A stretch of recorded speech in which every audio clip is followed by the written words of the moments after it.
Hello, I'm Herbal Santiago and I'm a teacher. So for today, I'm going to share one of the tools that I use to create quizzes for my classes. Alright, so today, let us learn how to use Google Forms. Okay, so how do you do this? You go first to your Gmail account. You can click and look for the icon of the Google Forms. But if you cannot find it, you can always type in google.com/forms/about/ and then it will show you this. You will see, and we will click the go to Google Forms. It will send us here. So let's start with the title. Let's provide the title. So for example, our lesson is about comma splice, for example. So we provide the title and then let's have a brief description. The brief description, quiz. All right. So let's put the quiz. Let's not forget to put a title. If we click here, automatically the sentence that we put in the title page will be the title of the entire document. Okay, now we go to the first part or the first question. The first thing that I usually do is to create a section. How do you do that? You go here, look at the forms. Let's go through each and every one of them so you would know. This, if you go here, it will give you this, the questions part. If you go here, this, it will allow you to put in another form. This one, it will allow you to insert image, insert video, create a section. Okay, create a section. Okay, so before we go here, let's delete that section first. I usually start not with a question, but with a resource. So let's put in the lessons, the video lessons that we created. So for example, this is the video lesson regarding comma splice. So let's put in review. Grammar lesson, or we could just say comma splice. You can actually, okay. Alright, and then you create another section. It will look like this. So let's have part 1. Choose the correct answer, for example. Or you can just say part 1 and then the description, you put it here. Choose the correct answer. So this time, we click this. And we ask now our first question. So let's put in, she eats a chicken. She eats a salad.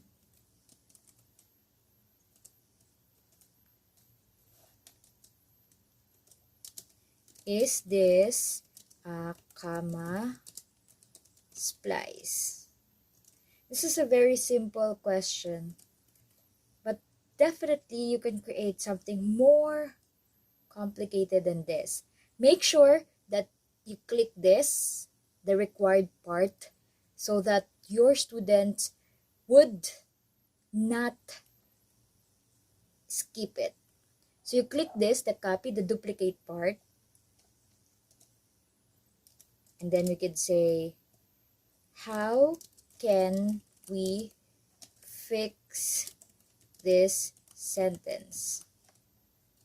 So let's see. Let's assume she eats a chicken,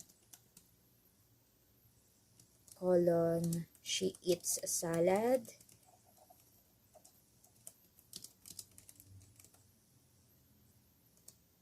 Or this one. She eats a chicken, She eats a salad. Or your question could just be, choose the correct sentence structure.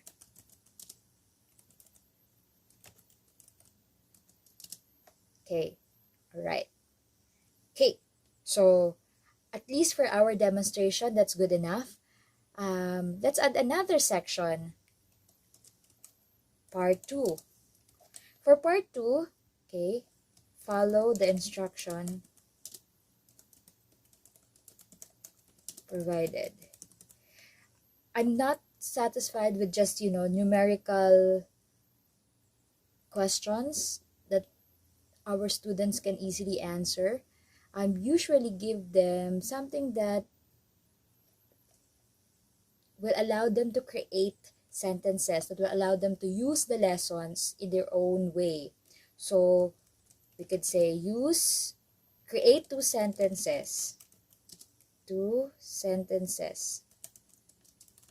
Avoid comma splice. Because we're now giving them the command to write sentences, we cannot just allow them to write short answer. So we click here, paragraph. And once again, we click the required button. If you want to properly sign them off, you can create another, let's delete it. Let's create another section. That's it. Good job for now. Okay. There you go. Now, let's go up, check your grammar. If it's correct, check everything. Let's go up. That's not enough. That's not done yet. So you go to the settings part. Okay. There are several boxes that you can tick. So you can collect the email addresses of your participants. And you can actually allow them to receive also a response receipts if respondent requests it. You can opt to limit to one response, or you can set it to unlimited attempts, especially if you just want them to practice. Okay, so let's assume this is a quiz and you just want to limit it to one response. You can also check the presentation, then the confirmation message. You can check the confirmation message. You can say, "You're awesome."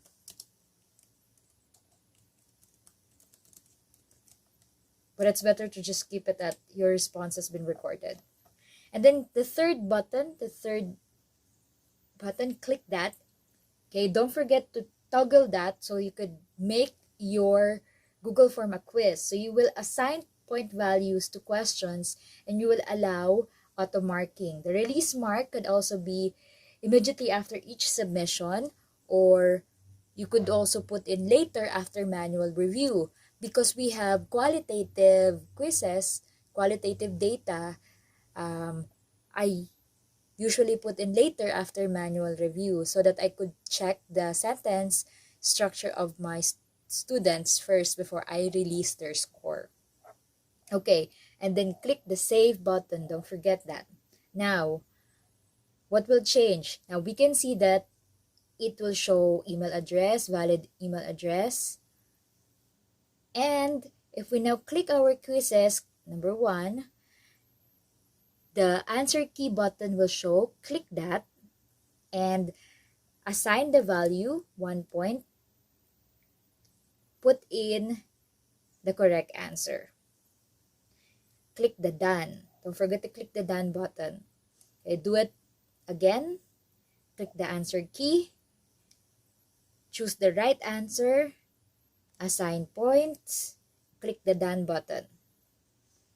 Okay, let's go to part 2. Follow the instruction provided. Okay, long answer text. How do you do this? It's not just, you don't just choose. So how do you do that? You click the add answer feedback. You assign points. 2 sentences. Add answer feedbacks. You could say, Teachers will teach.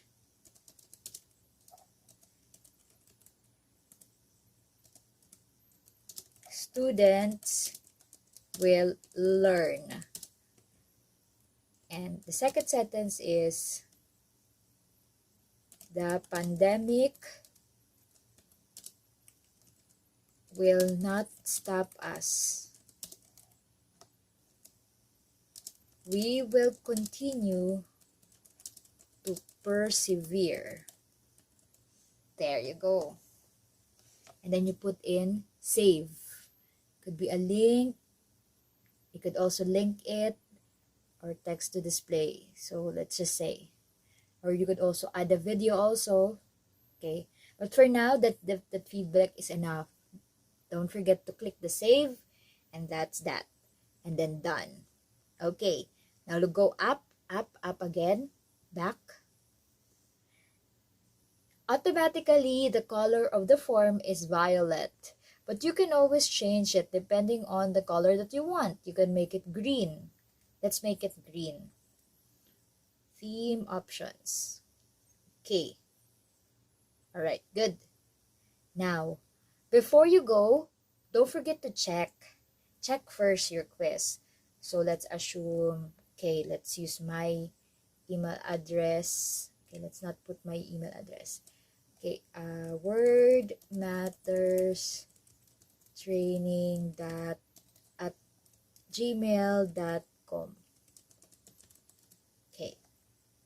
Click the video that you put in and make sure that it is working or that it's Hello. the right Good day. We are going to study video. comma splice. Comma splice occurs when two independent clauses are joined by a comma without a conjunction. Here are the examples. Onions are necessary. Alright, so it seems like it's the right video. So we click the next. Okay, so part 1, choose the correct answer. Now let's see if what we prepared are working. So for example, let's answer yes. This time, the person answers this. Okay, click the next again. Create 2 sentences. 1 sentence, 2 sentences. Okay, then we click the next again. Alright, that's it. Good job for now. See, it looks good. So we add, send me a copy of my responses and then submit. Your response has been recorded. Now, how do we know? Okay, let's cancel that. Your response has been recorded. Okay?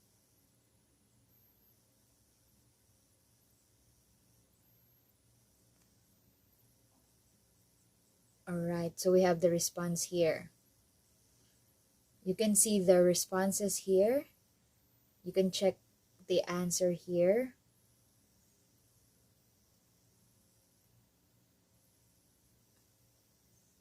Okay, see? You can see the response and the answer. Okay. So, because we held the release, okay, we held the release because we want to manually grade, right? Okay, so we assign the grade here. Okay, we assign the grade.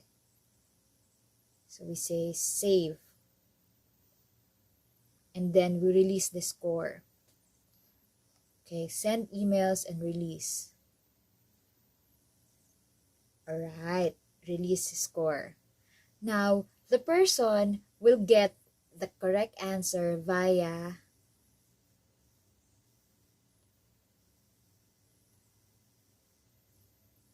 okay, they will get that via their email. Let's see if they really could get that via their email. If I check my email address, we should be able to. Now we go to our email. Alright, so see, this is what our learners will see. The score has been released, 3 out of 4. And then when they view it, there you go. They will be able to see the right thing that they did and the wrong thing that they did. Alright?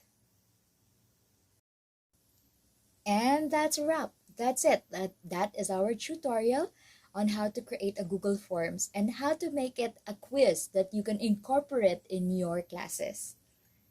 So if you want to have access to this kind of tutorials in the future, don't forget to click the subscribe button. Go to my website.